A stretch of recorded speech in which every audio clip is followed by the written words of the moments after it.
కొనుబిండ అయిపోయాము. కానీ స్ఫురణ సంఘముతో దేవుడు చెప్పాడు, మరి మరణం వరకు నమ్మకంగా ఉండు. శ్రమలలో కూడా మరి మనం జయము సాధించడానికే ఈ సంవత్సరం దేవుడు మనకు అవకాశం ఇచ్చాడు. ఇక 3వ సంఘము పెర్గమ సంఘం. ఇది బిలాము బోధలను జయము సాధించాలి. బిలాము బోధ మరి ధనాన్ని కోరుకునేది. బిలాము బోధ ఎటువంటిది అని అంటే పేరు ప్రఖ్యాతులను కోరుకున్నది. కాబట్టి ధనాన్ని, పేరు ప్రఖ్యాతులను ఈ సంవత్సరం జయించాలి. దేవుని గణపరచడానికే ఇవ్వబడింది. అలాగున విజయం సాధించాలి. అది దేవుని ఆలోచన. 4వ సంఘం పేతేరా సంఘం. దీంట్లో యెజబెలు కనబడుతుంది. యెజబెలు ఏలియా ప్రవక్తను అంతమొందించడానికి ప్రయత్నం చేసిన స్త్రీగా మనం చూస్తాం. కాబట్టి సంఘాన్ని ఒక తప్పుడు బోధ కలిగిన పురుషుడు ఇబ్బంది పాలు చేయవచ్చు. తప్పుడు బోధ కలిగిన స్త్రీ కూడా ఇబ్బంది పాలు చేయవచ్చు. కనుక తుయతైర సంఘములో యెజబెలు అనేటువంటి స్త్రీ అనగా ప్రవక్తల బోధలన్నిటినీ కొట్టివేస్తూ ఆ విధంగా లేకుండా లోకం వైపు, బయలు దేవత వైపు ప్రజలను తిప్పుతూ వచ్చింది. కనుక దేవుని గురి కోల్పోయి లోకపు గురిలోనికి యెజబెలు నడిపించిందేమో. 2025వ సంవత్సరం దాని మీద జయము సాధించడానికే 2026వ సంవత్సరం దేవుడు ఇచ్చాడు. మరి ఇవన్నీ వింటూ ఉన్నాం. ఎన్ని విజయాలు మనం సాధిస్తూ ఉన్నామో అది మనం వ్యక్తిగతంగా ఆలోచించుకోవలసినటువంటి ప్రశ్న. ఇక 5వ సంఘం సార్దీస్. ఈ సార్దీస్ సంఘమును గూర్చి 3 మాటలు నేను మీకు జ్ఞాపకం చేశాను. ఈ సార్దీస్ సంఘంలో 3 గుంపులు ఉన్నాయి. 3 గుంపులు. ఒకటి చచ్చిన విశ్వాసుల గుంపు. వీళ్ళు ఆల్రెడీ చచ్చారు, పేరు మాత్రం జీవించుతున్నామన్న పేరు మాత్రం ఉంది. నీవు చచ్చిన గుంపు. ఇది మొదటి గుంపు. రెండవది చావడానికి సిద్ధంగా ఉన్న గుంపు. మూడవది అర్హులైన గుంపు. కాబట్టి చచ్చిన గుంపులో ఉన్నవారు, చావడానికి సిద్ధంగా ఉన్న గుంపులో ఉన్నవారు అర్హులైన గుంపులోనికి మనం విజయం సాధించి ఆ గుంపులో మనము చేరాలి అనే ఆలోచన పోయిన 3-4 వారాల నుండి మనం జ్ఞాపకం చేసుకుంటూ ఉన్నాం. ఆ విధంగా మనం ఒకవేళ మారు మనస్సు పొంది జయము సాధిస్తే చాలా ఈ సార్దీస్ సంఘం గురించి మాట్లాడుకుంటూ వచ్చాము. వాటిని మనము ఎలా ఆ యొక్క యోగ్యమైన గుంపులో, అర్హులైన గుంపులోనికి మనం ఎలా ప్రవేశిస్తాము అంటే మన క్రియలు సంపూర్ణంగా ఉన్నప్పుడు అర్హులైన గుంపులోనికి మనం ప్రవేశిస్తాము అని చెప్పాను. సంపూర్ణమైన క్రియ అంటే ఏమిటో దాని వివరణ కూడా నేను గుర్తు చేశాను. ఆ తర్వాత అర్హులైన గుంపులో మనం ఎలా ప్రవేశిస్తాము అంటే మెలకువ కలిగి ఉండడం. రెండవది సత్య వాటిని గుర్తించి వాటిని బలపరుచుకునేటువంటి మనసు జీవించటం. ఇక మూడవది విన్న వాక్యాన్ని జ్ఞాపకము చేసుకుంటూ ఉంటే ఆ వాక్య ప్రకారం బ్రతకడానికి ప్రయత్నం చేస్తే మనం అర్హులైన గుంపులో అడుగు పెట్టే వారముగా ఉంటాము అనేటువంటి మాట నేను మీకు జ్ఞాపకం చేశాను. ఆ తర్వాత మరి ఇంకేం చెప్పుకున్నాము? తెల్లని వస్త్రాలు మనం ఎలా అందుకుంటామో ఆ వివరణ పోయిన వారు నేను మీకు చెప్పాను. ఈరోజు మరి ఈ సాధ్య సంఘ విషయంలో ఒక ముగింపు లోనికి మనం వద్దాం. ఈ సాధ్య సంఘములో జయించు వారికి తెల్లని వస్త్రాలు అనేవి పోయిన వారు నేను మీతో చెప్పాను. జీవ గ్రంథములో పేరు రాయబడడం అనేది కూడా మనం జ్ఞాపకం చేసుకున్నాం. ఈరోజు చాలా విషయాలు గుర్తు చేశాను. సరే, 5వ వచనం మరోసారి నాతో వెలకండి. సాధ్య సంఘం గురించి మరొక మాట జ్ఞాపకం చేసుకొని ముగింపులోనికి వద్దాం. ప్రకటన గ్రంథం 3వ అధ్యాయం 5వ వచనం, జయించువాడు అలాగున తెల్లని వస్త్రములు ధరించుకొనును. జయించువాడు అలాగున తెల్లని వస్త్రములు ధరించుకొనును.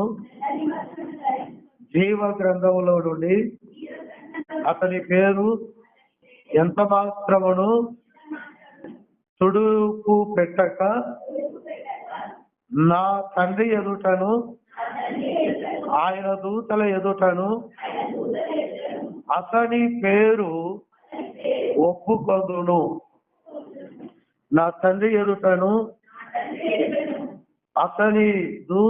ఆయన దూతల ఎదుటను అతని పేరు ఒప్పుకొందును.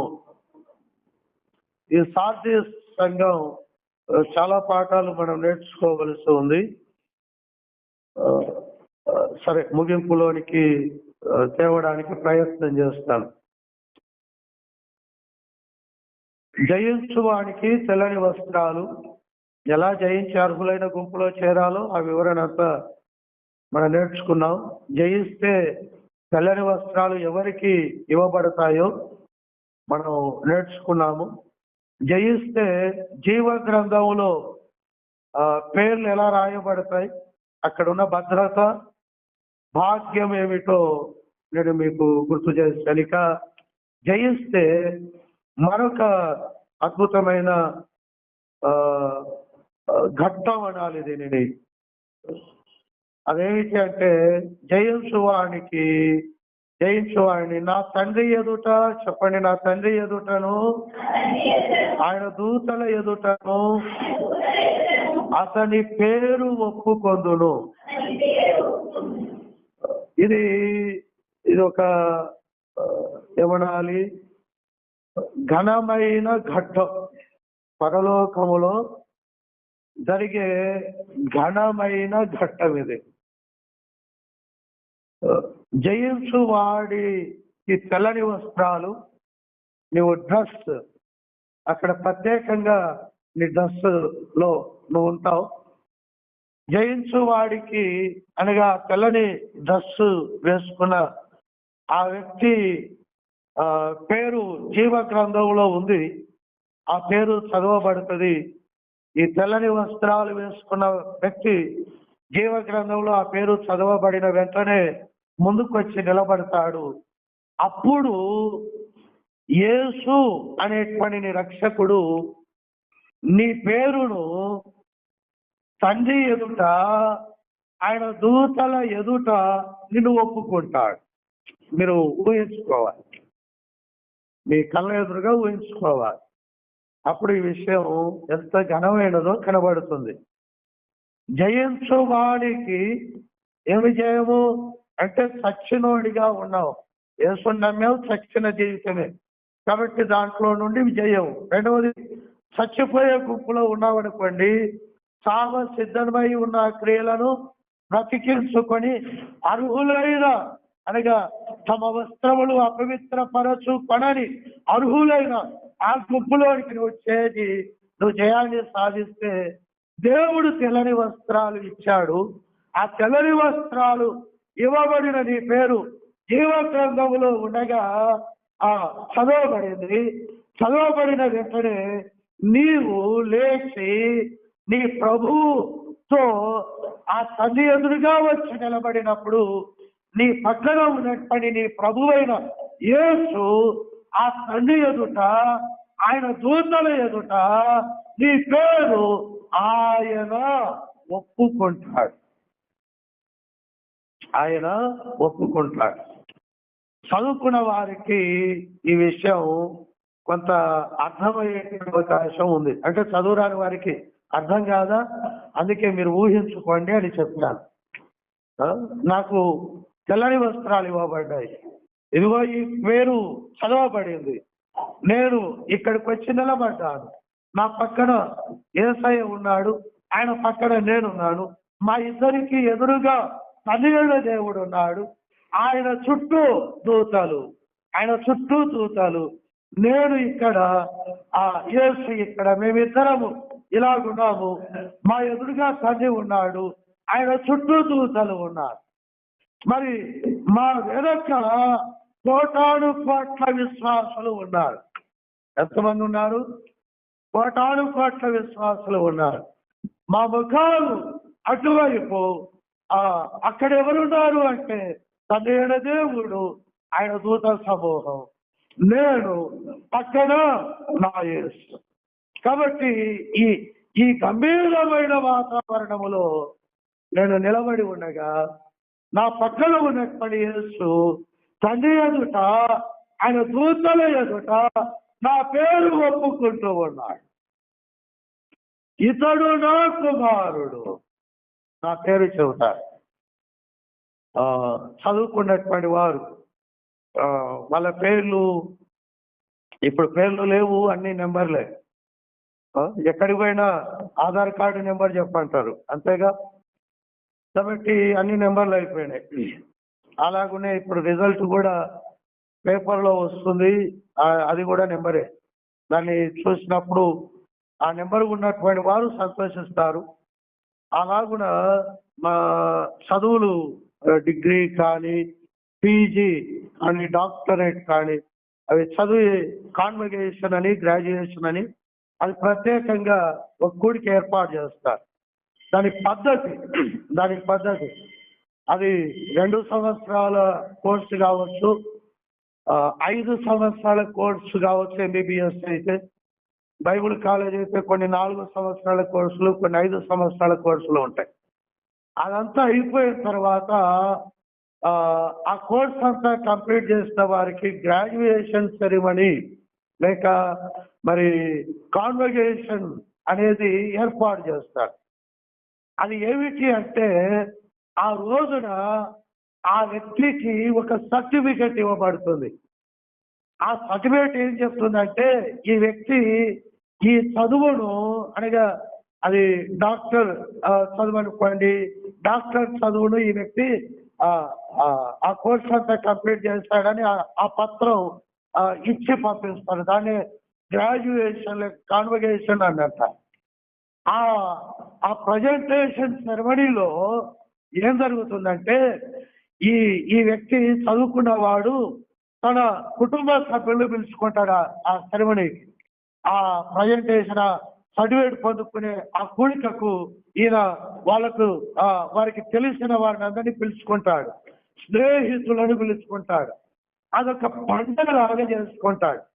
సరే, ఈయన ఎంతమందిని పిలుచుకున్నా ఆ కూడిక ఏర్పాటు చేసిన వారికి సంబంధం లేదు. ఆ కూడిక యొక్క ఉద్దేశం ఏమిటంటే, అక్కడ జరిగే విషయం ఏమిటంటే, నేను ఏ కాలేజీలో అయితే చదివానో ఆ కాలేజీ యొక్క అధికారి, ప్రిన్సిపాల్ అనుకోండి, ఇంకొకరు అనుకోండి, ఆ ప్రిన్సిపల్ ఆ కాలేజీ యొక్క ఏ యూనివర్సిటీలో ఉందో ఆ కాలేజీ ఏ యూనివర్సిటీలో ఉందో ఆ యూనివర్సిటీ పెద్దను ఆ రోజు పిలిపించేసి నా పేరు పిలిచినప్పుడు నేనేమవుతానంటే మా ప్రిన్సిపల్ నా పేరు పిలిచాడు అనుకోండి, నేను వచ్చి ఇలా నిలబడతాను.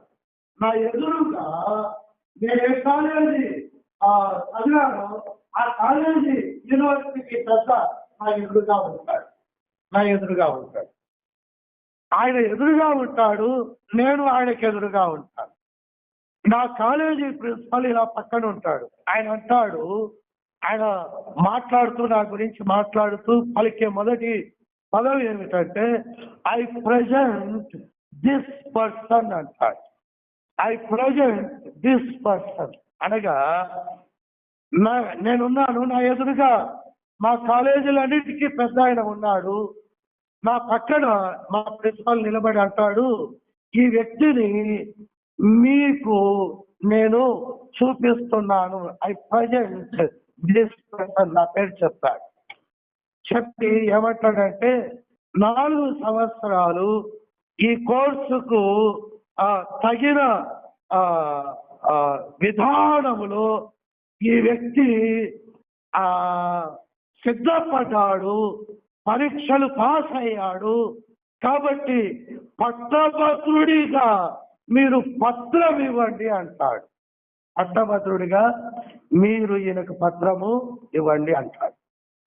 కాబట్టి 4 ఏళ్ల శ్రమ, 5 ఏళ్ల కష్టం, ఆకలి తప్పులు మానుకొని చదివిన ఆ చదువంతా ఆ పరీక్షలన్నిట్లో విజయం సాధించాడు. ఈయనకు మీరు పట్టా ఇవ్వచ్చు. హీఈస్ క్వాలిఫైడ్, ఈయన అర్హుడు, ఈయన ఈ చదువు చదివినాడు, ఎక్కడికైనా ఈయన వెళ్ళి ఆ పత్రం చూపిస్తే అయిపోతుంది అని ఆ గ్రాడ్యుయేషన్ కాన్వకేషన్ అనే మీటింగ్ జరుగుతుంది. అలాంటిదే ఇక్కడ జరుగుతున్న మీటింగ్. అర్థమైందా? నాకు తెల్లని వస్త్రాలు, రెండవది నా పేరు పిలువబడడం, నేను ఇక్కడికి వచ్చి నిలబడడం, నన్ను సిద్ధపరిచిన ప్రిన్సిపల్ ఏసయ్య అనుకోండి. ఏసయ్య ఇక్కడ ఉన్నాడు, ఆయన పక్కన నేనున్నాను, మా ఇద్దరు ఎదురుగా తండ్రి ఉన్నాడు. ఏసయ్య అంటాడు, I present this person to you అని తండ్రికి చెబుతాడు. నేను ఈ వ్యక్తిని నీకు ఇస్తున్నాను, లేక చూపిస్తున్నాను. ఈయనను నేను ఒప్పుకుంటున్నాను. ఈయన ఈ కోర్స్ అంతా కంప్లీట్ చేశాడు. భూమి మీద నన్ను నమ్మిన నాటి నుండి ఈయన ఈ పరీక్షలన్నిట్లో పాస్ అయినాడు. అది అక్కడ జరుగుతుంది. ఆ మాటే ప్రకటన గ్రంథం 3వ అధ్యాయములో 5వ వచనములో యోహాను రాసిన మాట. కాబట్టి ఫైనల్ చిట్ట చివరి ఘట్టం, అది ఘనమైన ఘట్టం అంటున్నాను. అందుకే అది మామూలు ఘట్టం కాదు, నిన్ను సృష్టికర్తకు అప్పగించే ఘట్టం. అది ఎవరిని కలుసుకోవాలని, ఎవరితో నిత్యత్వము గడపాలని ఈ లోకములో యేసు కొరకు వచ్చిన ప్రతి కష్టాన్ని, ఇరుకును, ఇబ్బందిని, అవమానాన్ని, నిందను, అనారోగ్యాన్ని, ఆ యొక్క బాధలన్నిటిని భరించి భరించి భరించి కన్నీళ్ళ కడలిని దాటుకొని చచ్చి పరలోకంలో పడ్డావు చూడు. అక్కడ జరిగే ఫైనల్ మీటింగ్ ఇది, చివరి మీటింగ్ లో ఇది జరుగుతుంది. కాబట్టి ఈ మాట ఆ గొప్ప ఘట్టాన్ని మన కళ్ళ ఎదురుకి తీసుకొని వస్తుంది. చెప్పండి, నాతో చెప్పండి. నా తండ్రి ఎదుట, ఆయన దూతల ఎదుట అతని పేరు ఒప్పుకొందును. నీ పేరు ఒప్పుకుంటాడు. నీ పేరు ఈ సంఘంలో కొంతమంది ఒప్పుకోరు. ఆమెకేముందండి, నాకున్నది అది కాదు. ఏమంటారు, నేను గొప్పవాడిని అంటాడు. ముండం మోపి ఆమెకేమవుతుందండి, వీళ్ళు ఒప్పుకోరు. ఆమె పిసలేసి కదా, శుక్రవారం రాత్రి కూడా ప్రార్థన పోతుంది. మనం గొప్పవాళ్ళం, ఈడొప్పుకోడు. ఆమెకు బాగా యేసు పిస బాగా పట్టారు.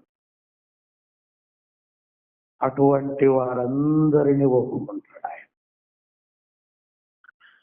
నువ్వు సిగ్గుపడనక్కర్లేదు. నీవు తలదించుకోవలసిన పరిస్థితే ఆ కింది అధ్యాయాల్లో చాలా చక్కని మాటలు మనం చూస్తాం. ఆ ప్రజెంటేషన్ లో నువ్వు కన్నీటి పర్యంతం అవుతే ఆయన నీ పక్కకు వచ్చి నిలబడి నీ కన్నుల ప్రతి బాష్ప బిందువును ఏం చేస్తాడు ఆయన? తట్టుకోలేవు, నువ్వు తట్టుకోలేవు.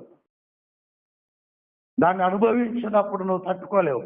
ఆ తన్మయత్వాన్ని నువ్వు అనుకోలేవు. నిన్నెవడు ఒప్పుకోలే ఈ లోకం, నీ సంఘమే ఒప్పుకోలేదు. అట్టేది కోటాను కోట్ల పరిశుద్ధులు నీ వెనక నిలబడి ఉండగా, నీ కొరకు ప్రాణం పెట్టి పునరుత్థానుడైన యేసు నీ పక్కన ఉండగా, నీ ఎదురుగా తండ్రి అయిన దేవుడు ఆయన దూతగణములన్నీ ఉండగా, నీ పేరు పెట్టి నేను ఒప్పుకొనుట ఘనమైన ఘట్టం. అది final felicitation given by your saviour. అది నీ రక్షకుడు నీకు ఇచ్చేటువంటి చిట్ట చివరి సన్మానము. కాబట్టి ఆ ఘట్టం దేవుడు నీకు జరిగించబోతున్నాడు. అయ్యో చదువు రాదే, నీ చదువుతో ఆయనకు సంబంధమేమి? కాబట్టి ఆ అద్భుతమైన ఘట్టం నేను ఒప్పుకొందును, సిగ్గుపడను. ఎందుకంటే నా కొరకు సిగ్గు పడకుండా ఎవరెన్ని తిట్లు తిట్టినా, ఎన్ని అవమానాలు, ఎన్ని ఆటంకాలు నీకు కలుగజేసిన ప్రభు కొరకు అడుగులు వేసినావుగా, ఇక ఎందుకు సిగ్గుపడతాడు ఆయన? కాబట్టి ఆ ఫైనల్ ఫెలిసిటేషన్ లేక సన్మాన కార్యక్రమంలో ఆయన అన్నాడు మంచి మాట, మనందరికి ఆదరణ కలిగించి మాట, నా తండ్రి ఎదుటను ఆయన దూతల ఎదుటను అతని పేరు గంపగుత్త కాదు. 1,000,000 మంది, 2 కోట్ల మంది, 10 కోట్ల మంది, ఒక్కొక్కరిని పిలుస్తాడు. అతని పేరు, ఆమె పేరు నీవు ఎవరికీ తెలియదు. కానీ ఆ రోజు ప్రపంచ విశ్వాసులందరికీ నువ్వు పరిచయం అవుతావు. ఆ రోజు అది ఎంతసేపు ఉంటుంది సార్? ఎన్ని సంవత్సరాలు ఉంటుంది సార్? నాకు తెలియదు. ఇక్కడ అతని పేరు నీ వ్యక్తిగతంగా దేవుడు నిన్ను వ్యక్తిగతంగా పిలుస్తాడు, నీ పక్కనే నిలబడతాడు. ఈ లోకంలో జరిగే గ్రాడ్యుయేషన్ అదంతా ఒక్కొక్కరిని పిలవడం, I present this person has completed his course and he satisfied all the exams అని అందరినీ పిలవడు. సింపుల్ గా వడగట్టుకోవడానికి ప్రిన్సిపల్ ఒకసారి చదువుతాడు, అందరినీ గంపగుత్త తీసుకొని. చదివిన తర్వాత ఒకరి పేరు పిలువబడుతుంది, ఆ వ్యక్తి వస్తాడు, సర్టిఫికేట్ తీసుకుంటాడు, వెళ్ళిపోతాడు. ఇంకో వ్యక్తి అట్లా కాదు పరలోకంలో జరిగేది. నీ పేరు పిలుస్తాడు, నిన్ను నీ పక్కన ఆయన నిలబడతాడు. ఈయన ఫలానా అని తండ్రి ఎదుట ఆయన దూతల ఎదుట ఒప్పుకుంటాడు. నువ్వు పడ్డ కష్టం వివరిస్తాడు. అది చాలా అద్భుతంగా ఉంటుంది. జయించువానికి జయించకపోతే నువ్వు అక్కడ ఉండేటువంటి, నేను అక్కడ ఉండేటువంటి అవకాశము లేదు. కాబట్టి ఆయన ఎవరు అంటే ఘనమైన ఘట్టము నీ జీవితంలో ఆయన చేస్తాడు. కాబట్టి నీవు నేను ఆయన కొరకు కొద్ది కాలం బ్రతకడానికి ప్రయాసపడాలి. ఒప్పుకోవడం అనేటువంటి మాట నేను మీకు జ్ఞాపకం చేస్తాను. ఒప్పుకొనుట అనే మాట ఏమిటి? ఒప్పుకోవడం అంటే ఒప్పుకున్న వారిని ఒప్పుకోవడం. ఇది రెండు విషయాలు. నేను ఒప్పుకోవాలంటే నువ్వు ఒప్పుకొని ఉంటే ఆయన నిన్ను ఒప్పుకుంటాడు. నువ్వు ఒప్పుకోకుండా ఉంటే అక్కడ ప్రవేశమే లేదు, ఇప్పుడు ఒప్పుకునేటువంటి అవకాశం కూడా లేదు. మత్తయి సువార్త 10వ అధ్యాయము, మత్తయి సువార్త 10వ అధ్యాయము 32వ వచనం. మత్తయి సువార్త 10వ అధ్యాయము 32వ వచనం. మనుషుల ఎదుట నన్ను ఒప్పుకొని వాడెవడు, బొట్లు బోనాలు పెట్టుకున్న వాళ్ళందరూ ఆడు ఉంటారు అనుకునేది. దేశం నమ్ముకొని బొట్లు బోనాలు పెట్టుకొని ఎగరడం, దుంకడం, కేకలేయడం ఎలా అవుతుందా చెప్పండి? మనుషుల ఎదుట ఎవరిని ఒప్పుకోవాలి? నీ కొరకు సిలువ ఎక్కిన యేసును మనుషుల ఎదుట ఒప్పుకొని వాడెవడు, పరలోకమందున్న నా తండ్రి ఎదుట. అది ఒప్పుకున్న వాణిని ఒప్పుకొనే ఘట్టమే పరలోకంలో జరుగుతున్న ఘనమైన ఘట్టం. ఈ లోకములో ఒప్పుకొనని వారిని పరలోకములో ప్రభు ఒప్పుకోవాలి అని అనుకోవడం అతిశయం అవుతుంది, అత్యాశ అవుతుంది. నువ్వు తలెత్తుకోవడానికి కూడా అవకాశం లేదు.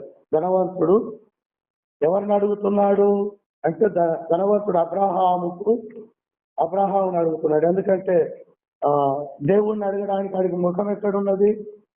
దక్షిణాంత కాలం దేవుని ముఖం చూడాల, మందిర ముఖం చూడలేదు, ప్రార్థన అనేది లేదు, వాక్యం అనేది లేదు.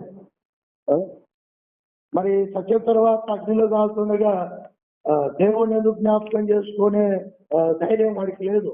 కాబట్టి ఇక కింద మీద పడి అబ్రహామా అంటున్నాడు. అంటే ఒప్పుకోలేదు. ఆయనను ఒప్పుకునేటువంటి అవకాశాలన్నిటినీ కాలరాశాడు. కాబట్టి పరలోకం ఆ వ్యక్తిని ఒప్పుకోదు. కనుక ప్రభువు చెప్పినటువంటి మాట మనము జ్ఞాపకం చేసుకోవాలి. మత్తయి సువార్త 10వ అధ్యాయం 32వ వచనంలో మరలా చదవండి.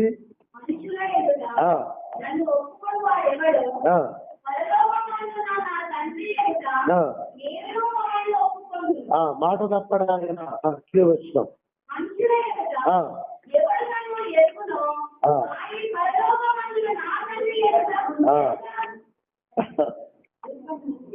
మనుషుల ఎదుట ఎవడు నన్ను ఎరుగనను వాడిని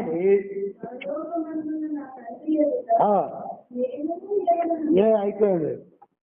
కాబట్టి ఒప్పుకోవడం అనే ఘట్టం నీ ఒప్పుకోలు మీద ఆధారపడి, నువ్వు ప్రతికుండగా ప్రభువును ఒప్పుకోకపోతే నిత్యత్వములో నిన్ను నీ రక్షకుడు ఒప్పుకునేటువంటి అవకాశము లేదు. కాబట్టి దీన్ని ఒక భక్తుడు 2 విధాలుగా వివరించాడు. ఏమిటి అంటే, ఇది న్యాయబద్ధమైన అంగీకార క్రియ, జుడిషియల్ రికగ్నిషన్ అని అంటారు. అనగా న్యాయబద్ధంగా ఒక వ్యక్తిని ఒప్పుకునే క్రియ.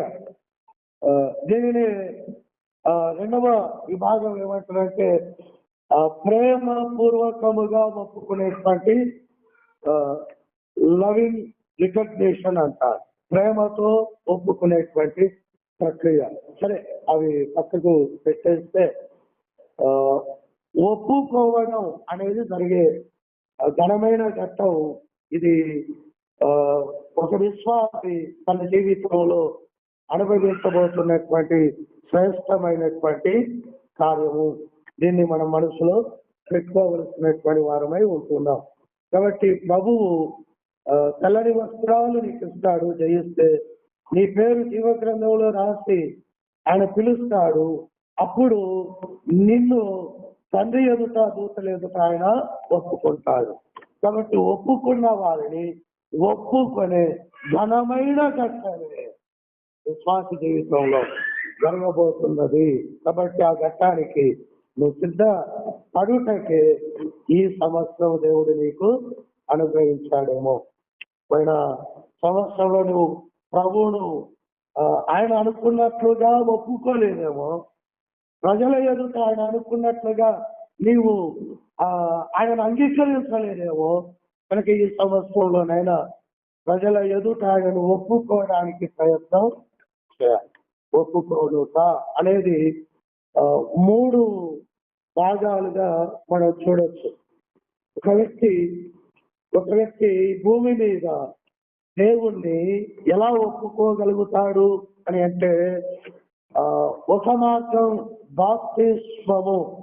బాప్తిస్మము అనే ఆ ప్రక్రియ ద్వారా ఒక వ్యక్తి భూమి మీద తన రక్షకుని ఒప్పుకుంటాడు. ఆ తర్వాత రెండవ ప్రక్రియ ఏమిటంటే బాధ్యత గల జీవితం. బాప్తిస్మము మొదటి మెట్టయితే, బాప్తిస్మం తర్వాత ఒక వ్యక్తి సృష్టికర్తను ఎలా ఒప్పుకుంటాడు, రక్షకుని ఎలా ఒప్పుకుంటాడు అంటే బాధ్యత గల జీవితము ద్వారా ఒప్పుకుంటాడు. బాధ్యత గల జీవితం. బాప్తిస్మము లేనివానికి బాధ్యత లేదు. బాప్తిస్మం తీసుకున్నవాడి మీద బాధ్యత ఉంది.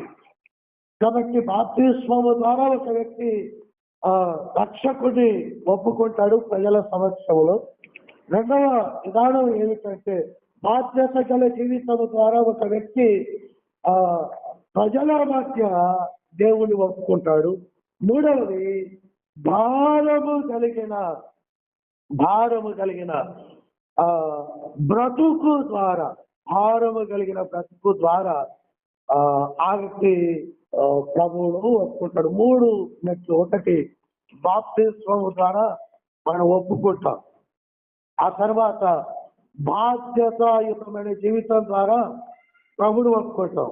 ఆ తర్వాత ఆ స్టేజ్ తర్వాత మరి భారము కలిగిన జీవితం ద్వారా ఆయనను మనం ఒప్పుకుంటాం.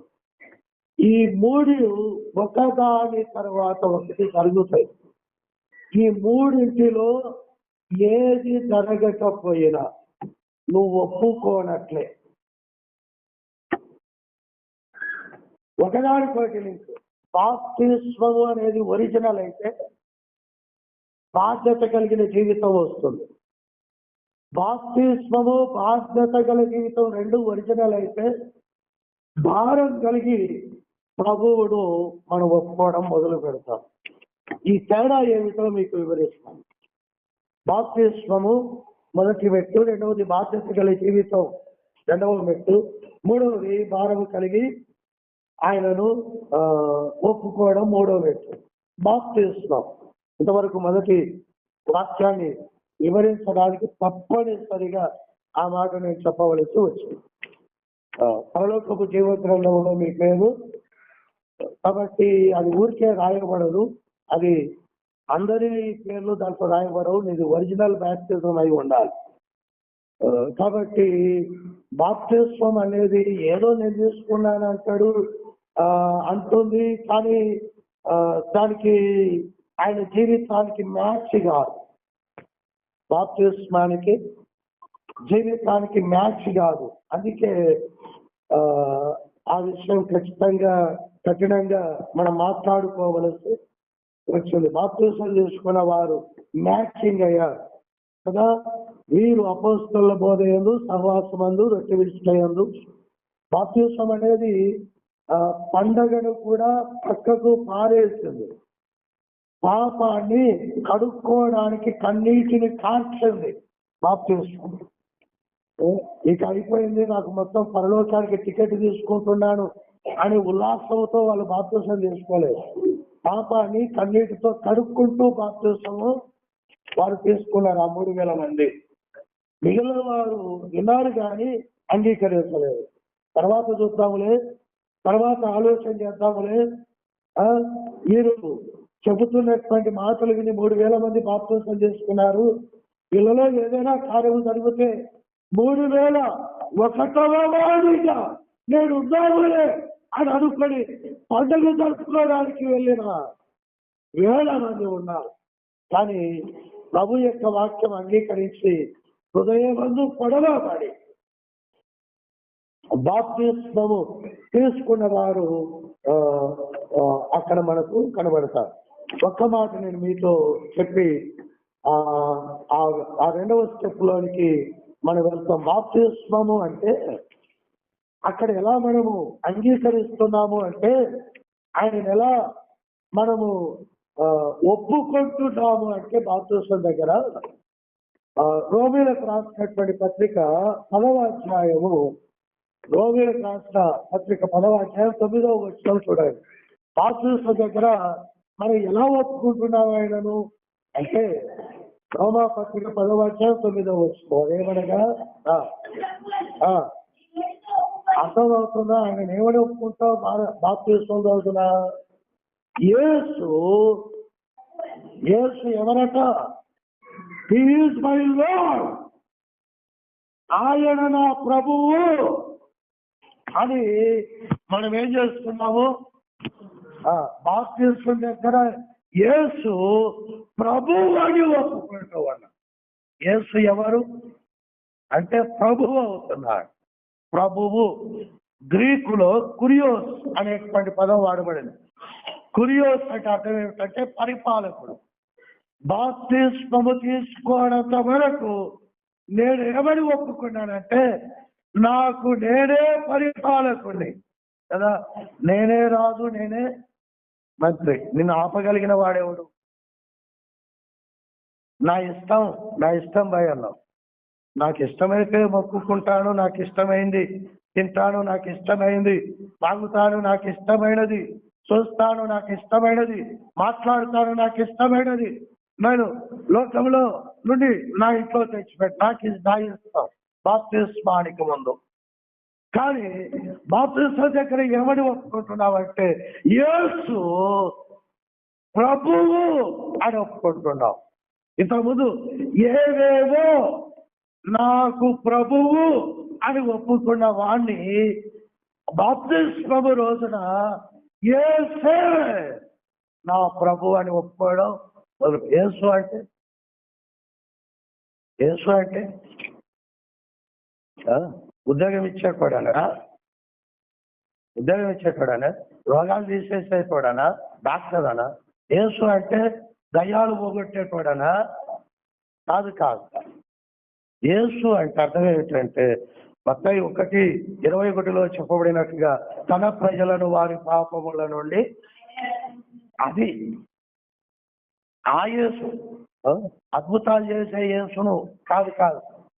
అద్భుతాలు యేసులో ఒక భాగం కావచ్చేమో కానీ దయ్యాలు వెళ్ళగొట్టే డాక్టర్ యేసులో ఒక భాగం కావచ్చేమో కానీ నేను ఏ యేసును ప్రభుగా ఒప్పుకుంటున్నానంటే నా పాపముల నుండి నన్ను విడిపించే యేసును నా ప్రభువుగా నా నోటితో ఏం చేస్తున్నాను? ఒప్పుకుంటున్నాను. దయ్యములను వెళ్ళగొట్టిన యేసును నా ప్రభువుగా ఒప్పుకుంటున్నాను అంటే అర్థం ఏమిటంటే పాపములను తీసేసే యేసును నువ్వు ప్రభువుగా ఒప్పుకోలా అని చెల్లదు. అది నీకు పరలోకాన్ని ఇవ్వదు. కాబట్టి నీ సాక్ష్యం చెప్పు అంటే నాకు అది పోయింది, నాకు ఈ రోగం పోయింది, నాకు ఆదాయం పోయింది, నేను ఇట్లా ఉంటే నాకు ఇది దొరికింది, నాకు పిల్లలు పుట్టారు కాబట్టి దేవుడు నమ్మాను నడవ. ఆ యేసును ఒప్పుకున్న ప్రభువుగా, ఆ యేసును ఒప్పుకుంటే నీకు పరలోకం లేదు. ఏ యేసును ప్రజల మధ్య ఒప్పుకుంటే నీకు పరలోకం అంటే నా పాపముల కొరకు వచ్చి నా పాపములను మోసి నా స్థానములో నా పాపముల కొరకు రక్తము కాచి పునరుత్థానుడైన యేసును ఇప్పుడు నేనేం చేస్తున్నాను? ప్రభువుగా అనగా పరిపాలకుడిగా నేను అంగీకరిస్తున్నాను. ఇది నిజమైన ఒప్పుకో. ఇక ఏ ఒప్పుకోలు నేను పరలోకానికి తీసుకొని పోదు, నీ నరకం నుండి నేను తెలుసు. అందుకే నీ పాపాన్ని ప్రభువు దగ్గర ఒప్పుకుంటే తప్ప నీకు పరలోక ప్రాప్తి యేసు ప్రభువని నీ నోటితో అద్భుతాలు జరుగుతాయి కదా, అద్భుతం నాకేందండి, అద్భుతం కాదు కదా. నాకు పరలోకానికి నాకు ఆటంకం ఉన్నది ఏమిటి? పాపం. కాబట్టి ఆ ఆటంకాన్ని తప్పించేవాడు నా ప్రభు అని నేను ఒప్పుకోవాలి భూమి మీద. అది బాప్తిసం దగ్గర జరగాల్సిన పని. యేసు ప్రభు అని నోటితో ఒప్పుకొని దేవుడు ఆయనను మృతుల్లో నుండి లేపడని నీవు హృదయమందు విశ్వసించిన ఎడల నీవు రక్షింప, లేకపోతే నీవు శిక్షింపబడదు. నీవు శిక్షింపబడదు. అందుకే వాక్యం మనం నేర్చుకోవాలి. పాపముల నుండి రక్షించుటకు క్రీస్తు యేసు ఈ లోకంలోనికి వచ్చను అన్నమాట నమ్మదగినది, పూర్ణాంగీకారమునకు యోగ్యముడై. కాబట్టి దాన్ని నువ్వు ఒప్పుకున్నావా? 24 గంటల అద్భుతాలు, నూనె, కర్చీపు, ఇక ఇదే చదువా? కాబట్టి భూమి మీద పెట్టి బాప్తిస్మము దగ్గర ఈ విషయాన్ని ఒప్పుకుంటాడు. ఆయన నా ప్రభువు.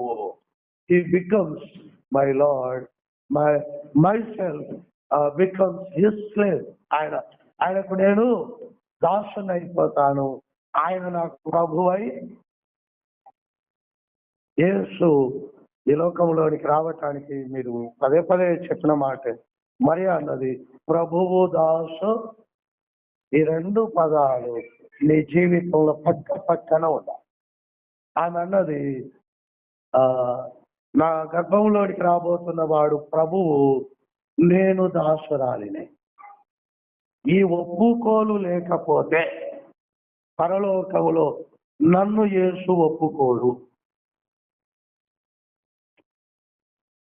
అర్థమవుతుందా? ప్రభువు దాసురాలిని. ఆయన ఇష్టం చొప్పున నాకు కలుగును కాక. నా పెళ్లి పేడాకులు అయిపోయినా పర్వాలేదు, ఆమె నాకేమి సమస్య. చేయని నేరం నా మీద పడి ధర్మశాస్త్రము ద్వారా ఒకవేళ రాళ్లతో కొట్టబడి చంపబడినా పర్వాలేదు, నేను చంపబడినా పర్వాలేదు, ఆయన నా ప్రభువు, నేను ఆయన దాసురాలిని. ఒప్పుకోవాలి. ఒప్పుకున్నప్పుడే పరలోకములో తండ్రి ఎదుట, ఆయన దూతల ఎదుట నీవు నేను ఏం చేయబడతాము అంటే ప్రభువు నిన్ను ఒప్పుకుంటాడు. కాబట్టి నీ రక్షణ కార్యము, బాప్తిసం దగ్గర జరిగిన కార్యము, అది నిజమేనా? ఆయన నీ ప్రభువా? లేకపోతే యేసు మీదనే నీవు ప్రభుత్వాన్ని చలాయిస్తున్నావా? కుట్ర అంటావు ఆయనను నువ్వు కమాండ్ చేస్తున్నావా, లేక నీవు ఆయన చేత కమాండ్ చేయబడుతూ ఉన్నావా? కాబట్టి బాప్తిస్మము అనేది అదేదో ఇట్లా ఇట్లా ఇట్లా జరిగింది కాదు. అది నీ ఒప్పుకోలు. ఏమని? ఆయనే నా పాపాన్ని పరిహరించిన ప్రభువు. ఇంతవరకు నా జీవితానికి నేనే ప్రభువుగా పరిపాలకునిగా ఉంటిని, కానీ బాప్తిసం చేసుకున్న రోజు నేను చచ్చాను. ఆయనకు నన్ను నేను అప్పగిస్తాను. బాప్తిసం అంటే అదే కదా. బాప్తిసం అంటే ఆరాఖ్యమూర్తి అన్నాడు బ్రాహ్మణుడు, ప్రభువు నమ్ముకున్నటువంటి వ్యక్తి. బాప్తిస్మము అంటే ఆయన ఇచ్చిన వివరణ సమాధి కార్యక్రమం అంట. ఏ కార్యక్రమం అది? సమాధి. వీని సమాధి కార్యక్రమం. ఆ రోజు ఇటు చచ్చిపోయాడు. సమాధి కార్యక్రమం సమర్పణతో జరగాల్సిందే. ఏది ఇక దాంట్లో కొరత లేకుండా జరగాలి. సమాధి అనగా నా పాత జీవితానికి నేనేం చేస్తున్నాను, నీళ్ళలో మునగడం అంటే అర్థం అదే కదా. ఆయన మరణములోనికి మనము పాలివారం. కాబట్టి బాప్తిసం తీసుకున్న తర్వాత ఈయన పాత మనిషిలాగే కనపడుతున్నాడు అంటే అది ఒరిజినల్ కాదు. ఎందుకు సార్ ఎప్పుడు మా వాళ్ళని అంటావని మీకు కూడా కోపం రావచ్చు. కోప్పడి తనుక్కున్న వాళ్ళు కూడా ఉన్నారు, లేరని కాదు. కానీ విషయం అది, ఆయన నీ ప్రభువు కావాలి, నీ ఆయనకు ప్రభువు కావాలి. ఆయన ఎవరు? యేసు. ఆయన అందరికీ ప్రభువు. అట్లుగా నీవు ఒప్పుకోవాలి. ఆయన ఎంత చెప్తే అంత అండి. పెళ్ళయ్యేటప్పుడు అప్పుడే ఆమె తల దించుకొని తాళ కట్టించుకుంటుందట. మీరు మంచోళ్ళు, మహిళా దినోత్సవం ఈరోజు మీ దినమే కాబట్టి పెళ్లి రోజట ఆమె తల దించుకొని తాళి కట్టించుకుంటుందట. పెళ్ళైన తర్వాత వచ్చే వరకు ఈయనే తల దించుకొని ఆమెన్ ఆమెన్ ఆమెన్ అనాలట. ఆమె చెప్పిందల్లా అంటే అప్పుడు ఆ ఇల్లు ఎట్లా ఉంటుంది? ఏదైనా కాదు అంటే ఇక ఉన్నది ఆ రోజు. యేసు ప్రభు దగ్గర అలాగే జరిగిందా? బాప్తిసం తీసుకునేటప్పుడే మునిగావు. ఆ తర్వాత ఆయననే ముంచుతున్నామా?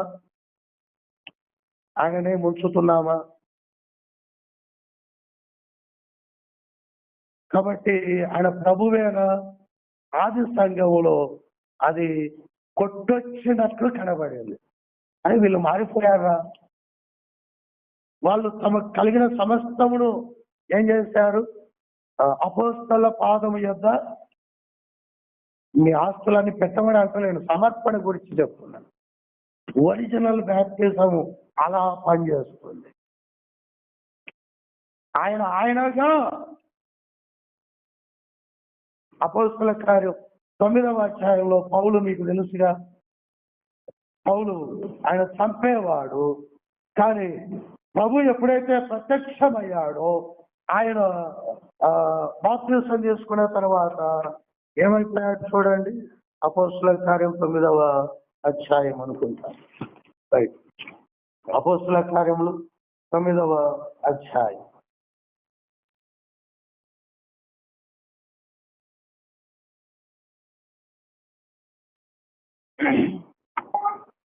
రైట్, 18వ వచనం.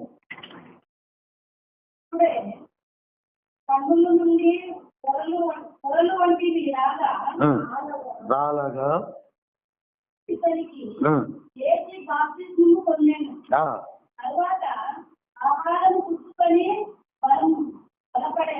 ఆ తర్వాత చూడండి పౌలు కథ.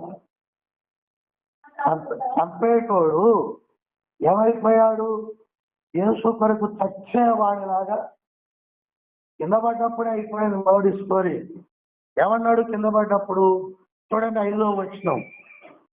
ప్రభువా నీవు, అంతవరకు సౌలే తన జీవితానికి ప్రభువు అనే ఈ యేసెవర్రా అన్నాడు. ఈ యేసు మాటలేమిటి అన్నాడు. మా మతంలో ఉన్న వారిని అందరినీ ఆగమాగం చేసేస్తున్నాడే ఈ యేసు.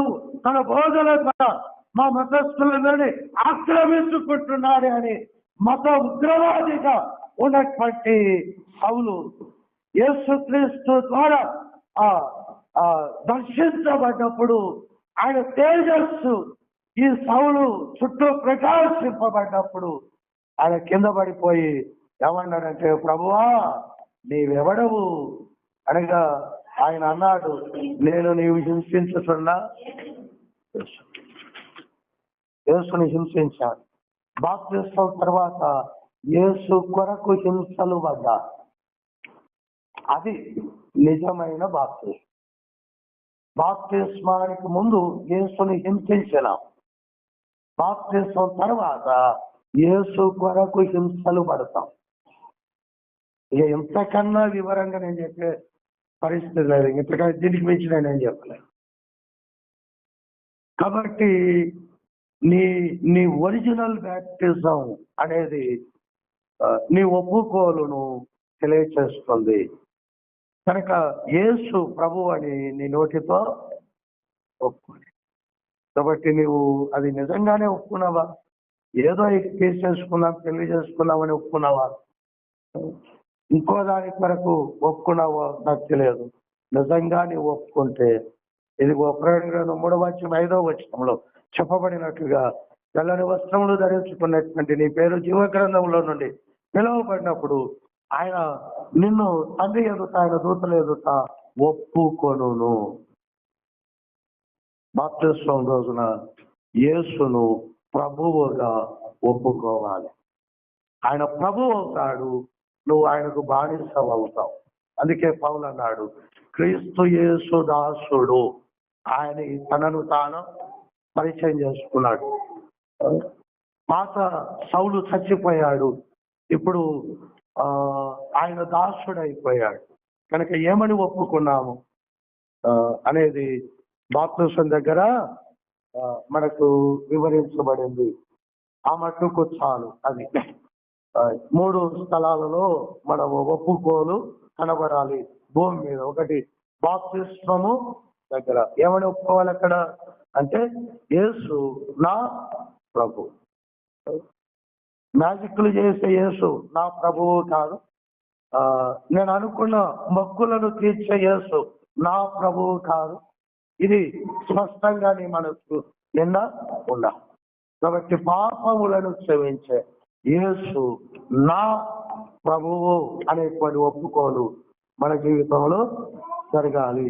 ఇక ఎప్పుడైతే ఆ ఒప్పుకోలు ఉందో, రెండవ ఒప్పుకోలు ఏమిటంటే, అక్కడ నోటితో ఒప్పుకున్నావు, ఆ ఒప్పుకోలు తర్వాత జీవితములో ఆ ఒప్పుకోలును చూపించాలి. అది రెండవ ఒప్పుకోలు. మొదటి ఒప్పుకోలు ఏమిటి? బాప్తిస్మము ద్వారా ఒప్పుకున్నాము. రెండవ ఒప్పుకోలు ఏమిటి? బాధ్యత గల ఒప్పుకున్న దానికి బాధ్యతగా బ్రతుకుతూ నీ ఒప్పుకోలును అందరికీ చూపించాలి. నీ ఒప్పుకోలును అందరికీ చూపించాలి. కాబట్టి బాప్తిస్మం దగ్గర మన సీన్ రివర్స్ అయ్యింది. ఆయన యజమాని అయ్యాడు, మనం దాసులం అయ్యాడు. అక్కడ ఒప్పుకున్నాం.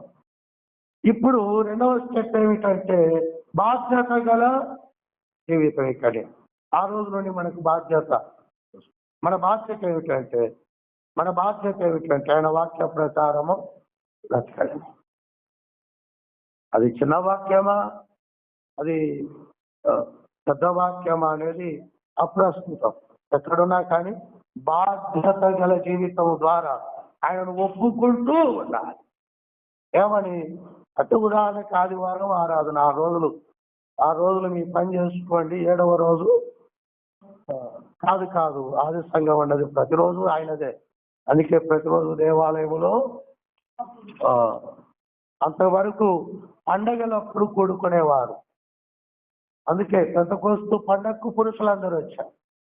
అంత ఆయన రాక ముందు, ఆయనను బాప్తిస్మం ద్వారా ఒప్పుకోనక ముందు వారు పండగలప్పుడు కూడుకున్నారు. కానీ బాప్తిస్మం ద్వారా ఒప్పుకున్న తర్వాత ప్రతిరోజు కూడుకున్నారు. అది బాధ్యత గల. ప్రతిరోజు కూడుకున్నారు, ప్రతిరోజు ప్రార్థన చేస్తారు, ప్రతిరోజు వాక్యం విన్నారు. పేతురుకు దేవుడు ఏ వాక్యాన్ని అయితే బయలుపరిచాడో ఆ వాక్యం వాళ్ళు మిగిలిన విశ్వాసులందరూ చెవులు రిక్కరించుకొని వినడం మొదలుపెట్టారు. ప్రతిరోజు ఇప్పుడు అపోస్తల బోధయం, సహవాసం, రొట్టె విషయంలో ప్రార్థన. ఇదే మాట్లాడుకున్నావా? రొట్టె ద్రాక్షరసం అనుకున్నారు కాదుగా. ఇది ప్రభువు వల్ల నన్ను జ్ఞాపకము చేసుకున్నట్టుకై దీనిని చెయ్యుడని చెప్పండి. ఎంతమంది జ్ఞాపకం చేసుకుంటున్నారండి ప్రభువు వల్లను? ఎంతమందిని నమ్మకముగా క్రమముగా ఆచరిస్తున్నాము?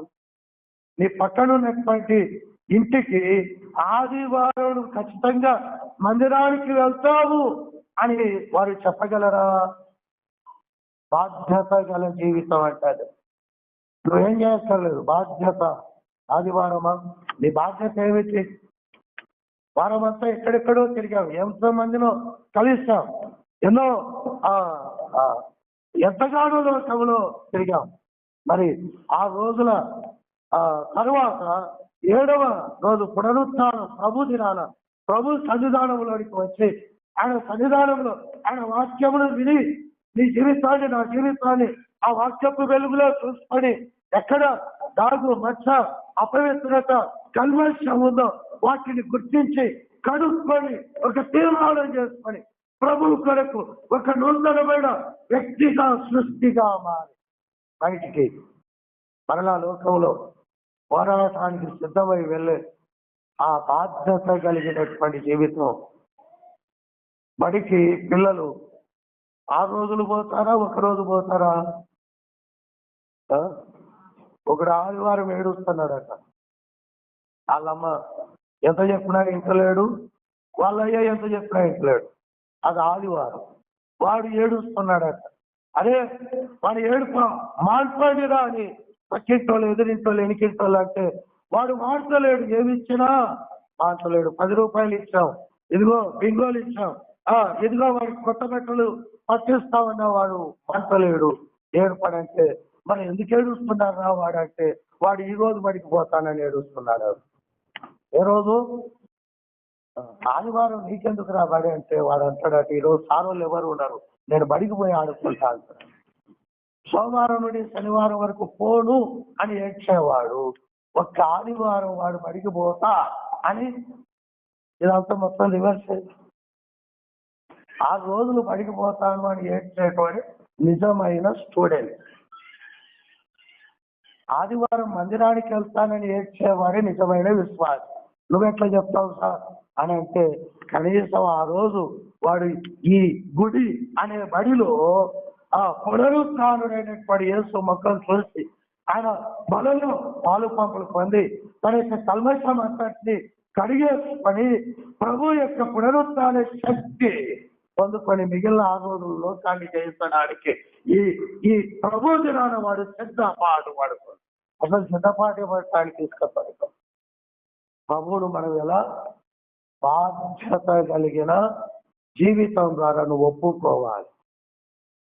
బాప్తిస్మము ద్వారా ఒప్పుకున్న నీవు బాధ్యత గల జీవితము ద్వారా ఏం చేయాలి? ప్రభువును ఒప్పుకోవాలి. లేకపోతే ఆయనను నీవు నేను మరి ఒప్పుకున్నట్లు కాదు. చూడండి, కొరింథీయులకు రాసిన మొదటి పత్రిక, కొరింథీయులకు రాసిన జక్కయ్య గురించి చెప్పాను. 19వ అధ్యాయం 5వ వచనంలో జక్కయ్య ఏమన్నాడు? ప్రభువా అన్నా. కింది వచనాల్లో సగం ఆస్తి బాధ్యత కలిగి జీవితంలోనికి వచ్చాయి. మొదటి వర్తమానంలో చెప్పాను ఆ మాటలు. సరే, ఎఫెసు సంఘం ఏం చేసింది? బాధ్యత కలిగి జీవితంలోనికి వచ్చింది.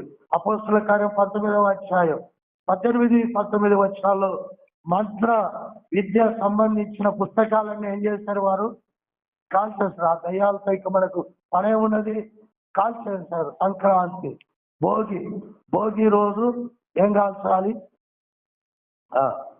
పాత వస్తువులన్నీ ఇంట్లో నుంచి బయటికి తెచ్చి కాల్ చేస్తారు.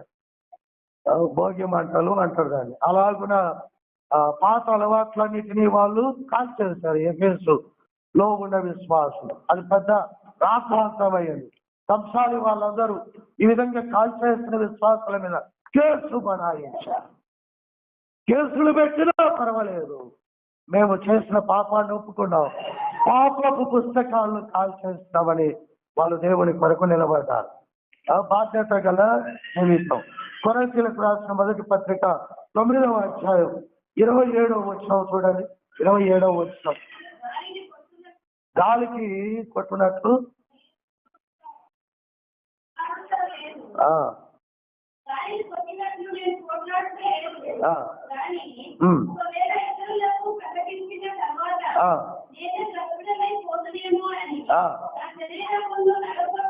బాధ్యత గల జీవితం. నన్ను నేను కొట్టుకుంటా. బాధ్యత గల జీవితం పక్కోడిని కొట్టదు, నన్ను నేను కొట్టుకోను. పౌలు అనేకులకు చెప్పి నేను భ్రష్టుని అయిపోతానేమోనని నా శరీరమును నేను ఏం చేస్తున్నాను? నన్ను నేను కొట్టుకుంటాను. చెల్లికపోతే ఆడు పోయి గోడ కొట్టుకుంటున్నాడట. వాడు కొట్టుకుంటున్నాడు. అదే నీ తల పగులుతుంది రాని ఆ తల్లి ఏం చేయాలి? వాడికి సెల్లు ఇవ్వాలి. 13 ఏళ్ళ వరకు సెల్లు వాడొద్దని గవర్నమెంట్ ఇప్పుడు రూల్ పెట్టుతుందట. మనలో ఆగుతారా? వాడు గర్భంలో ఉండగానే పాటలతోనే వాడు పెరిగాడు, సెల్లు పాటలు. క్రైస్తవ జీవితం ఎలా ఆయనను ఒప్పుకోవాలి అంటే బాధ్యత గల, నేను ప్రసంగాలు బాగా చేస్తానని కానీ ఇదిగో నన్ను నేను కూడా కొట్టుకుంటానని పౌలు అన్నాడు. ఏమి అంటే అనేకులకు నేను చెబుతున్నాను కనుక ఒకవేళ నేనే తప్పిపోదునేమో బాధ్యత కలిగి పొరపాటున నోరు జారిందా ఏం చేయాలి? ప్రభు దగ్గర క్షమాపణ అడగాలి. అందుకే నిన్ను నీవు కంట్రోల్ చేసుకోవాలి. అందుకే కొత్త సంవత్సరం ఇవ్వబడింది. ఈ నూతన సంవత్సరంలో బాధ్యతగా నీవు నేను బ్రతకవలసినటువంటి వారమై ఉన్నాం. మేము తినం, ఏం చేయము? రాజు భోజనము మేము తినం. నిన్ను నీవు పట్టుకోవే, లైన్లో పోయి ప్లేట్ పట్టుకొని నిలబడ్డాడు. ఏం తింటావు? ఏమి స్పర్శ అయ్యి నువ్వు బాప్తిజం చేసుకున్నావుగా, నువ్వు మందిరంలో పెద్దవేమో కదా, ప్లేట్ పట్టుకుంటావు అంటే షడ్రక్ మెషక్ అబేద్నెగోలు దానియేలు కన్నా గొప్పోడు. మరి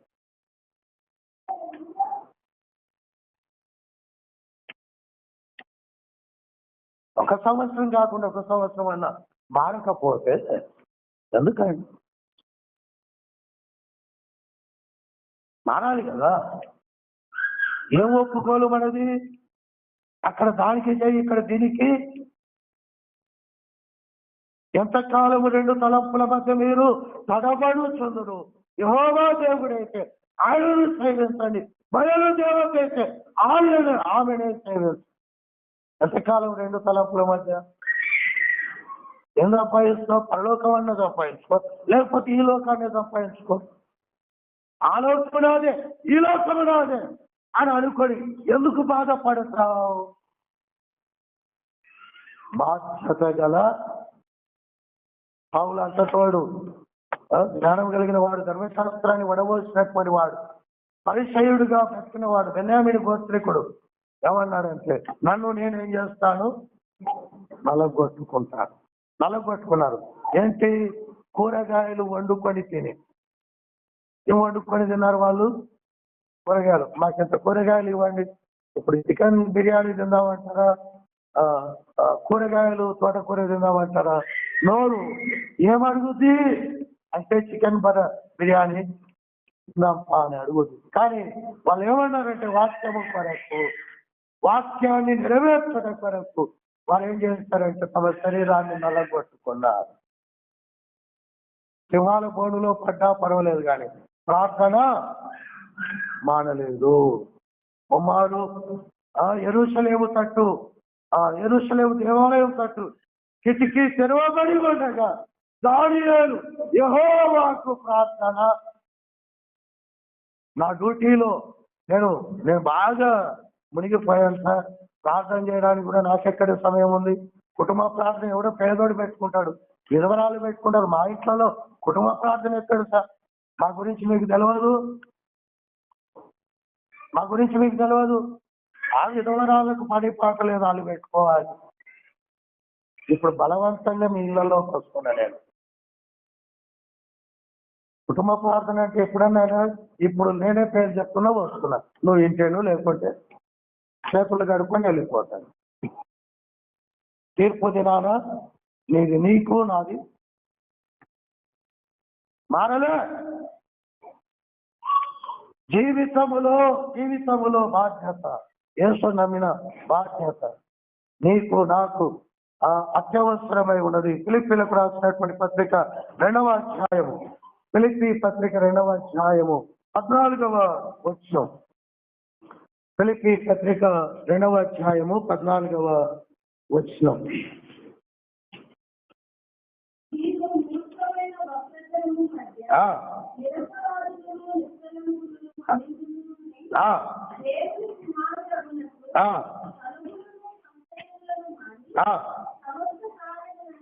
ఇదనమాట బాధ్యత కలిగినటువంటి ఒప్పుకోలు.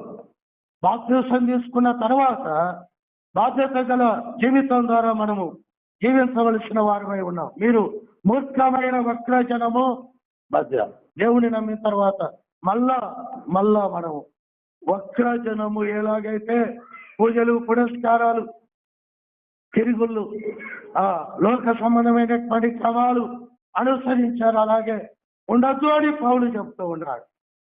మీరు మూర్ఖమైన వక్రజనం మధ్య నిరపరాధులను నిష్కలంకులను అనిర్జులునైన దేవుని కుమారులగునట్టు. కాబట్టి ఎలా బ్రతుకుతున్నాం? వాళ్ళే అంటున్నారు, అయ్యో యేసోళ్ళు ఇట్లా ఉండరు కదా సార్, మీ వాళ్ళు ఇట్లా చేసింది ఎట్లా సార్ అంటే, తల దించుకొని నోరు మూసుకొని నడుచుకుంటూ రావలసినటువంటి పరిస్థితి. కాబట్టి వక్రజనం మధ్య సక్రమమైనటువంటి దేవుడు గొప్పడు అని ఆయన కొరకు మనము బ్రతకాలి. కాబట్టి అలాగున బాధ్యత కలిగిన జీవితం. చూడండి, ఫిలెమోను పత్రికలో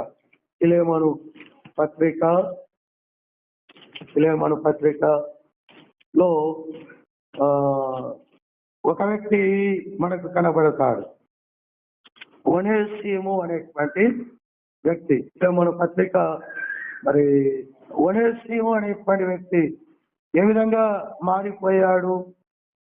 మీ బైబిల్లో చూడండి, 199వ పేజీ. బాధ్యత గల జీవితం అంటే అది అర్థం. నాతో చెప్పండి. అతడు మునుపు నీకు నిష్ప్రయోజనమైన వాడే, కానీ ఇప్పుడు నీకును నాకును ప్రయోజనకరమైన వాడు, నా ప్రాణము వంటి వాడు. దొంగను గూర్చి చెప్పిన సాక్ష్యం. పౌలు ఒనేసిము అనేటువంటి దొంగను గూర్చి చెప్పిన సాక్ష్యం. ఫిలెమోను అనేటువంటి ఇంటిలో యేసు క్రీస్తును నమ్మిన సంఘం కూడుకునేది. ఆయనతో దొంగతనం చేసి ఒనేసిము అనేటువంటి వాడు పారిపోయి ఆ అధికారులకు చిక్కి జైల్లో పడ్డాడు. ఆ జైల్లో పౌలు ఉన్నాడు. పౌలు జైల్లో అందరినీ పలకరిస్తూ ఉండగా ఈ ఒనేసిము అనేటువంటి వాడిని కూడా పలకరించాడు. అరే, ఎక్కడ ఏం కథ నీదంటే, నేను పలానా ఊర్లో పలానా ఇంట్లో దొంగతనం చేశాను, ఇదిగో నేను పట్టుబడ్డాను, జైల్లో పడ్డాను. అరే, ఎవరిల్లు అంటే ఫిలెమోను ఇంటి వాడు. అరే, ఫిలెమోను యేసు నమ్మినోడుగా, వాళ్ళ ఇంట్లో మందిరం ఉందిగా, ఆరాధన ఉందిగా, ఆ ఇంట్లోనే దొంగతనం చేస్తా అన్నాడు. ఈ పౌలు ఒనేసిమును కూర్చోబెట్టి జైల్లో సువార్త ప్రకటిస్తే, జైల్లో ఈ దొంగ దేవుడిని నమ్మాడు. దేవుడిని నమ్మిన తర్వాత ఈ దొంగని ఇంటికి పంపిస్తూ, ఫిలెమోను దగ్గరికి పంపిస్తూ ఈ ఉత్తరం రాశాడు. దొంగ దేవుని నమ్మిన తర్వాత ఏమయ్యాడు అంటే, వాడు దొంగగా ఉన్నప్పుడు నిష్ప్రయోజకుడు, వాడి వల్ల ఎవరికి లాభం లేదు. కానీ ఇప్పుడు జైల్లో నా ద్వారా సువార్త నమ్మాడు. ఇప్పుడు వీడు ప్రయోజనకరమైన, ఇప్పుడు దొంగ కాదు, వాడు ప్రయోజనకరమైన వాడు. ఈ పౌలు అన్నాడు, ఈ ఒనేసిము ఇంటికి వస్తున్నటువంటి ఫిలెమోను ఇంటికి వస్తున్న ఒనేసిము ఎటువంటి వాడట? 12వ వచనంలో, నా ప్రాణము వంటి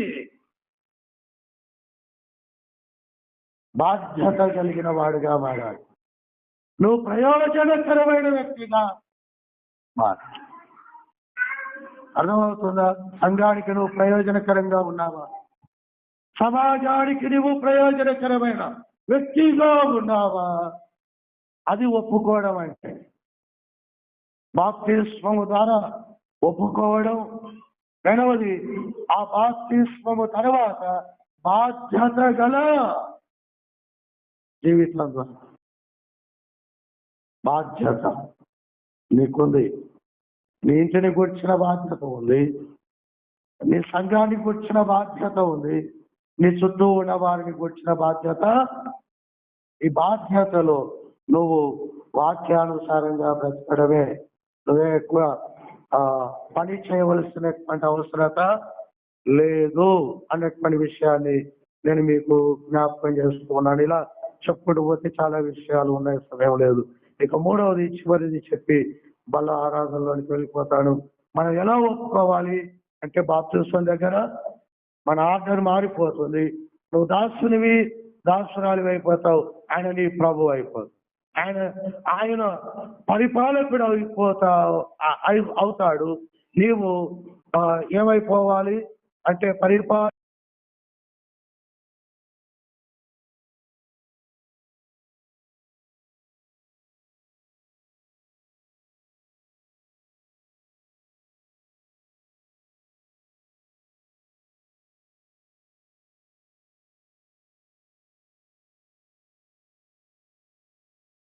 నీవు ఒప్పుకోవాలి. ఇక మూడవది, బాధ్యత గల జీవితం ద్వారా యేసును ఒప్పుకున్న తర్వాత భారము కలిగిన జీవితములో యేసును ప్రకటించాలి. భారం కలిగిన జీవితములో నీవు యేసును ప్రకటించాలి. బాప్తిస్మము బాధ్యత గల జీవితం లేకుండా నువ్వు ప్రకటిస్తే వ్యర్థమైపోతుంది. నీ సువార్త ఎవడు నమ్మడు. నీ సువార్త ఎవడు నమ్మడు. ఎందుకంటే నమ్మాను అని చెప్పిన నీవే నమ్మకంగా వీళ్ళు అక్కడే చెప్తాడు అందరు అనుకుంటాడు. నీ వెనక ఎవరైనా విశ్వాసం వచ్చాడు అనుకోండి, వాడు కూడా ఆదివారపు దొంగ అవుతాడు. ఆదివారపు దొంగ. ఎందుకంటే సువార్త చెప్పిన నువ్వు ఆదివారం నడవట్లేదు. నీ ద్వారా నమ్మిన వ్యక్తి నడవడు. కాబట్టి బాప్తిస్మము ద్వారా ఒప్పుకోలు, రెండవది బాధ్యత గల జీవితం ద్వారా ఒప్పుకోలేని తర్వాత మూడవది భారము కలిగిన జీవితం ద్వారా ప్రకటన. మీరు గమనిస్తే అపోస్తల కార్యంలో విశ్వాసులు ప్రకటించింది ఎక్కడ అంటే 8వ అధ్యాయంలో. విశ్వాసులు 8వ అధ్యాయంలో ప్రకటించారు. మొదటి వచనం చదువుకుంటే మీకు అర్థమవుతుంది. కేవలం సేవకులు మాత్రమే 2వ అధ్యాయం నుండి సువార్త ప్రకటించడం ప్రారంభించారు. విశ్వాసులు 8వ అధ్యాయం దగ్గర నుండి వారి యొక్క సువార్త ప్రకటన ప్రారంభమైంది. నీ జీవితంలోనికి ఆ భారం అనేది మొదలైన తర్వాత సువార్త ప్రకటన అనేది నీవు క్రీస్తును ఒప్పుకునేటువంటి 3వ మెట్టు అవుతుంది, సువార్త ప్రకటన. కనుక మనం వస్తున్నాం పోతున్నాం. ఒక ఆత్మకైనా బాప్తిసం ఇచ్చామా, ఇప్పించామా? మన ఇంట్లో ఉన్న వారినైనా బాప్తిసం దగ్గరికి నడిపించగలిగినామా? మీకే తెలవాలి.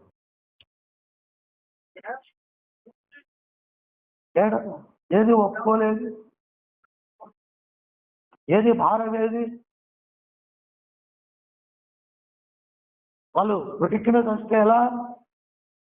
ఆ ఆత్మను గురించి దేవుడు నన్ను లెక్క అడుగుతాడే.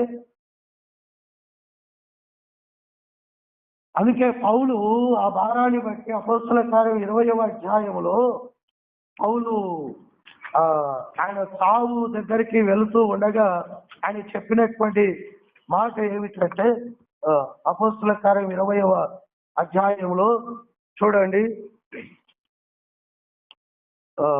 20వ వచనం 20 మరియు ప్రయోజనకరమైనది ఏది దాచుకొనక బహిరంగంగాను ఇంటింటను మీకు తెలియజేస్తూ బోధించు దేవుని ఎదుట మారు మనస్సు పొంది, దేవుని ఎదుట మారు మనస్సు పొంది మన ప్రభువైన యేసునందు విశ్వాసం ఉంచవలనని యూదులకు క్రీస్తు దేశస్తులకు ఎలాగూ సాక్ష్యం ఇచ్చుచుంటినో ఇదంతయు మీకు.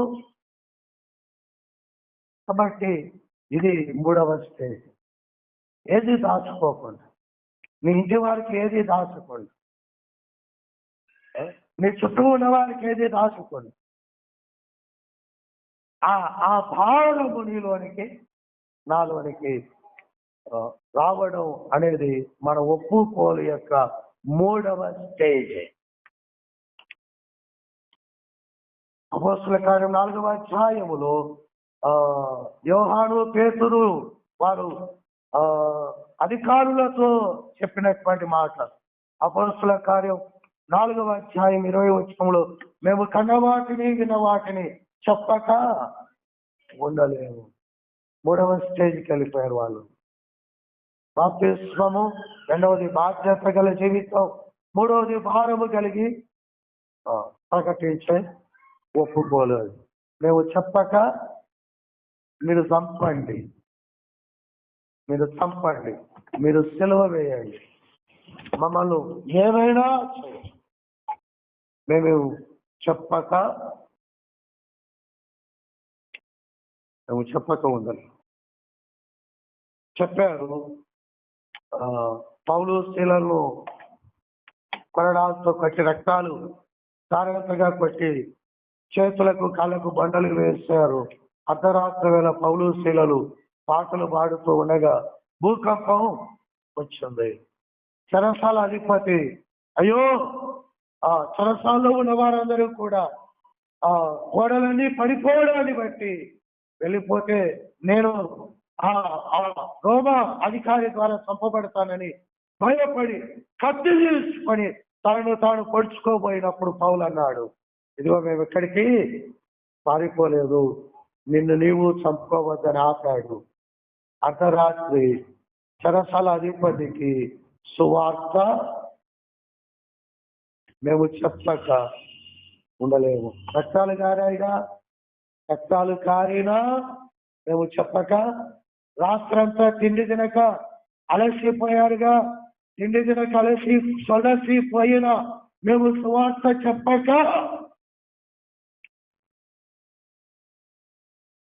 ఇది 3వ స్థాయిలో యేసును ఒప్పుకోవడం. కనుక ఒప్పుకున్న వాడిని ఒప్పుకొనే ఘనమైన ఘట్టమే ప్రకటన గ్రంథం 3వ అధ్యాయం 5వ వచనం.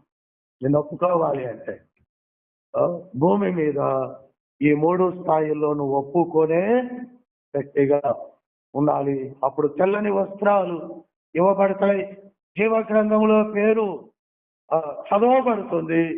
నువ్వు ముందుకు వస్తావు, నీ యేసు నీ పక్కన ఉంటాడు. నిన్ను తండ్రి ఎదురుగా, దూతల ఎదురుగా, నీ వెనుక ఉన్న నీ తోటి విశ్వాసుల సమక్షంలో ఆయన నిన్ను ఒప్పుకుంటారు. కాబట్టి బాప్తిస్మం ద్వారా ఒప్పుకుందాం, బాధ్యత గల జీవితం ద్వారా ఒప్పుకుందాం. 3వది భారము కలిగిన సువార్త చెబుతూ ఆయనను ఒప్పుకుందాం. అప్పుడు నిన్ను నన్ను ప్రభువు ఒప్పుకుంటాడు. అట్టి కృపదేవా నీవు నాకు దయచేయమని ప్రార్థన చేసుకుని ప్రభు యొక్క బలలో చేయవేస్తాం. తలలు వంచండి, ప్రార్థన చేసుకున్నాం.